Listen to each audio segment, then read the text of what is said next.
भूत की कहानी है। रोहन नाम एक मेरा दोस्त था। उसकी तुरंत ही नौकरी लगी थी और उसकी पोस्टिंग मेरे ही गांव में हुई थी। गांव से थोड़ी ही दूर पर एक बहुत बड़ा और पुराना घर था जो कि बहुत साल से बंद पड़ा था। रोहन ने किराए पर रहने के लिए वो घर ले लिया और आराम से अपनी नौकरी करने लगा। कुछ समय बाद कुछ ऐसा हुआ। एक रात जब वह सो रहा था तो उसे एक अजीब सी आवाज सुनाई दिया जो किसी जानवर के आवाज की तरह था। शुरुआत में रोहन उस आवाज पर ज्यादा ध्यान नहीं दिया, लेकिन फिर दूसरे दिन भी उसे वही आवाज दोबारा सुनाई देने लगा। फिर वो सोचने लगा कि इस घर में कोई भूत है जो मुझे डराने की कोशिश कर रहा है। खैर रोहन भूत प्रेत को नहीं मानता था, इसलिए वो आराम से सो गया।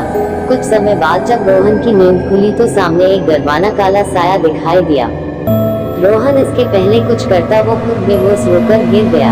कुछ घंटे बाद जब उसे होश आया तो भागकर उस घर के मालिक के पास गया और सारी घटना के बारे में बताया। फिर मालिक ने रोहन को बताया कि हमारे घर के ऊपरी मंजिल में एक भूत रहता है। बहुत साल पहले इस गांव के कुछ लोग उसके साथ गलत व्यवहार करके उसकी हत्या कर दिए थे। तब से लेकर आज तक उसकी लाश का पता नहीं चला है।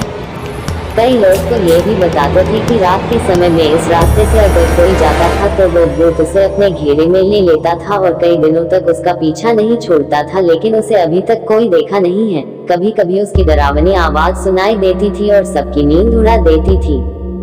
रोहन मकान मालिक की पूरी बात सुनने के बाद सोचा कि यह सब कुछ केवल एक कल्पना और बकवास बातें हो सकती है, क्योंकि वो भूतों में विश्वास नहीं करता था। इसलिए वो वहां से चुपचाप अपने घर चला गया। कुछ दिन बाद रात के समय लगभग 11 बजे के करीब रोहन खाना खाकर टहल रहा था तो उसने देखा कि चारों तरफ अंधेरा छाया हुआ था और एकदम शांत माहौल था।